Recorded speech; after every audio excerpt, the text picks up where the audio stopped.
आप यकीन नहीं करोगे, सिर्फ 1 से 1.5 साल पहले ही इसी जगह पर, इन बड़े बड़े डंप ट्रक की जगह पर खेतों में किसान और बैलगाड़ी काम करते थे। सिर्फ 1 साल पहले ही।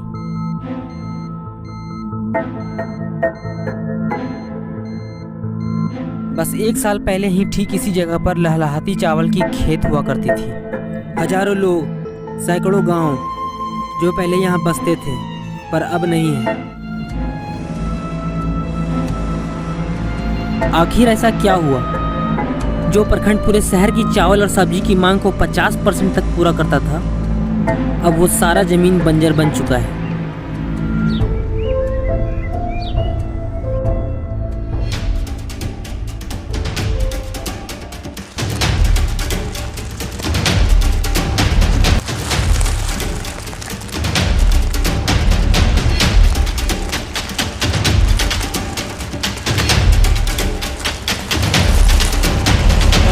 अभी मैं आया हुआ हूँ एनटीपीसी के कोल माइनिंग प्रोजेक्ट में।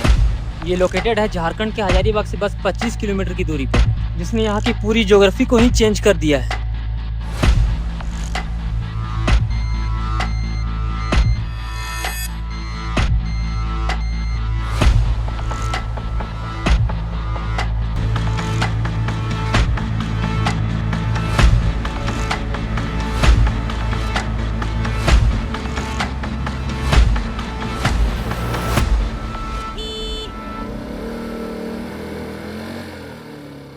बचपन में आपने अपने बड़ों से ये कहानी जरूर सुनी होगी कि एक आदमी बस में सफर कर रहा होता है, वहीं उसके बगल में दूसरा आदमी अमित खड़े होकर सफर कर रहा होता है। अमित ने उस बैठे हुए आदमी से पूछा कि भैया थोड़ा बैठने के लिए जगह दे देते तो बड़ी मेहरबानी होती आपकी। अब ऐसे ही थोड़ा और खिसकिए, थोड़ा और खिसकिए, थोड़ा और खिसकिए, ऐसे ही वो खिसका वो सीट वाले बंदे को ही उठा देता है। ये वाली कहावत तो सुनी ही होगी आपने। ठीक इसी तरीके से यहाँ पर पैर पसारने लगती है national thermal power corporation limited, NTPC.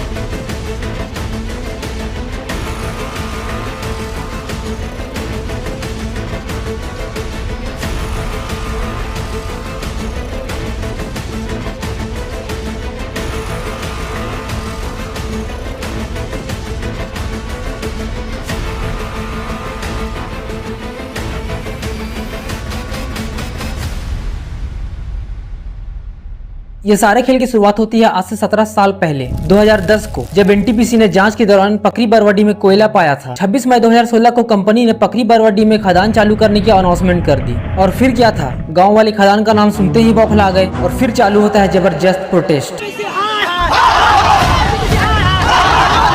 जान देंगे, जमीन नहीं देंगे, किसी कीमत पर हम अपना जमीन नहीं देंगे। लोकतंत्र नहीं है, सरकारों में संविधान नहीं है, सरकार कुछ भी सुनने के लिए तैयार नहीं है। इस बीच में हम खाते पीते बुढ़ा गए, मेरा नाती पोता कहाँ जाएगा? नहीं देना चाहिए, हम लोग बाल बच्चा कहाँ जाए? ये सब चल ही रहा था कि 1 अक्टूबर 2016 को होता है भयानक वारदात। लोग प्रोटेस्ट कर ही रहे थे कि अचानक से गोलियों की तड़तड़ाहट के साथ पुलिस वाले आते हैं।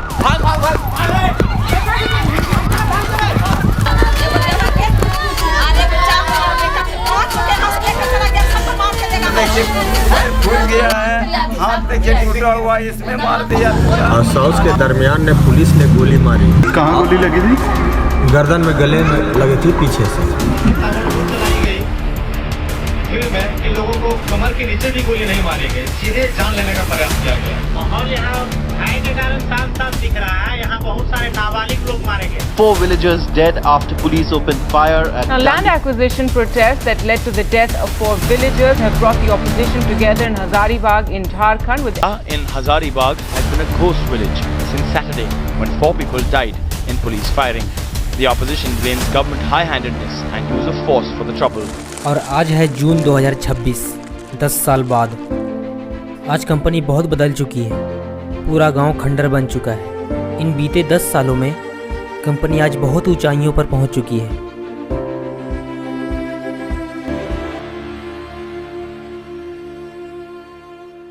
50 से भी ज्यादा खदान, 100 मिलियन टन से भी ज्यादा कोल प्रोडक्शन, यानी 25 से 30 हजार करोड़ का रेवेन्यू सिर्फ पकरी बरवाडी से हुआ है। लास्ट ईयर एनटीपीसी का एनुअल टर्नओवर 1,88,383 करोड़ था। ये पूरे देश का टर्नओवर है, जहाँ जहाँ इसके कोल ब्लॉक्स हैं। हजारों लोग विस्थापित किए गए, सैकड़ों गाँवों को बंजर बना दिया गया, हजारों एकड़ जमीन उजाड़ दिए गए, जिसमें सब्जियों की इतनी खेती होती थी कि शहर का 40% खपत ये अकेला पूरा करता था। और कंपनी ने इसके बदले दिया क्या? 1 लाख रुपए कट्ठा जमीन, घर का पैसा और विस्थापन का पैसा। अगर किसी किसान के पास 1 बीघा जमीन है तो उसे जमीन के मिलेंगे 20 लाख रुपए, घर के 5-10 लाख रुपए और विस्थापन के 10 लाख रुपए। यानी एक एवरेज आदमी ज्यादा से ज्यादा 30 लाख रुपए से ज्यादा नहीं ले जा सकता। अधिकतर लोग इससे ज्यादा पैसे ले ही नहीं जा सकते। अब प्रॉब्लम ये है कि जब वो आसपास के गांव शहरों में जा रहे हैं जमीन खरीदने के लिए, तो उन्हें जमीन बहुत महंगा पड़ रहा है, लगभग 15 से 20 लाख रुपए। इनकी 60% अमाउंट तो यही खत्म हो जा रही है। तो अब जरा सोच कर देखिए कि ये लोग बाकी के काम कैसे करेंगे, घर बनाना, रोजगार, कैसे सर्वाइव कर पाएंगे इतने कम पैसों में। इसलिए 90% सिविलियंस खुश नहीं है, पर क्या करें, मजबूरी है।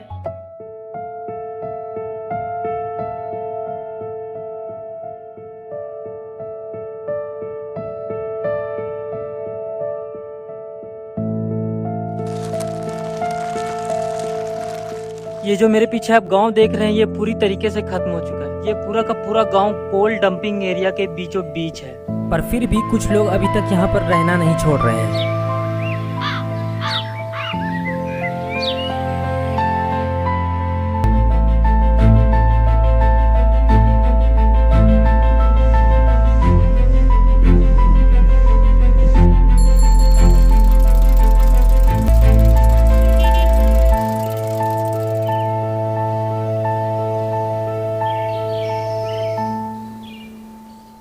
इन्हें शायद अंदाजा तक नहीं है कि इस एरिया में रहना और कोयला चुनना इनके लिए कितना महंगा पड़ सकता है। 5,000 कोयले से कमाएंगे नहीं और 50,000 का हॉस्पिटल बिल भरेंगे, फिर heart blockage, heart attack, asthma, क्यों ना हो ये सब। यहाँ की एयर क्वालिटी इंडेक्स पूरी तरह से खराब हो चुकी है।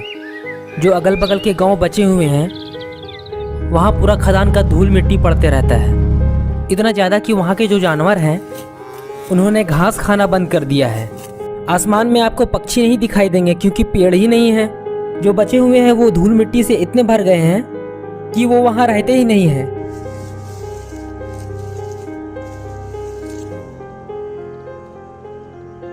इतने सारे सैक्रिफाइसेस के बाद भी जो गांव अभी भी बचे हुए हैं, उन्हें ना तो सड़क मिले और ना ही ढंग का पीने का पानी। कुछ लोग तो अभी भी कुएं का ही पानी पी रहे हैं। और सबसे जरूरी बिजली, जो 24 घंटे में सिर्फ 4-5 घंटे रहता है, जबकि कंपनी अपने एम्प्लॉय और ऑफिस एरियाज में 24/7 बिजली देती है। कंपनी को बड़ी आसानी से चीप लेबर भी मिल जाते हैं छोटे मोटे कामों के लिए और रिस्की कामों के लिए, जैसे खदान के अंदर सिक्योरिटी गार्ड, ड्राइवर, वर्कर। ये सारे खतरों से भरे काम ये गांव वालों से करवाते हैं। पूरे कंपनी ब्लॉक में आपको एक भी बंदा ऐसा नहीं मिलेगा जो किसी अच्छे पोजीशन पर हो किसी भी ऑफिशियल वर्क में। इसका एक बड़ा कारण ये भी है कि यहाँ की मेजर पॉपुलेशन पढ़ी लिखी नहीं है। समय बीतता जा रहा है, कंपनी और पैर फैलाते जा रही है।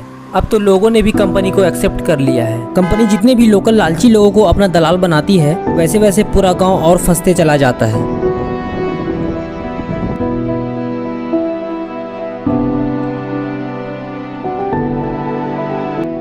हम कितना भी कंपनी को बुरा भला कह ले, पर सच तो ये है कि बिना कोयले के हमारे घरों में बिजली नहीं आ सकती, जिससे बहुत सी चीजों पर असर पड़ेगा, महंगाई बढ़ जाएगी और भी बहुत कुछ। एनटीपीसी इंडिया की सबसे बड़ी पावर जनरेशन कंपनी है, जो देश के लगभग 25% इलेक्ट्रिसिटी डिमांड को अकेला पूरा करता है। न जाने कितने लोगों ने यहाँ क्या क्या सपने देखे होंगे, पर कुछ पैसों ने उन सारे सपनों को बर्बाद कर दिया।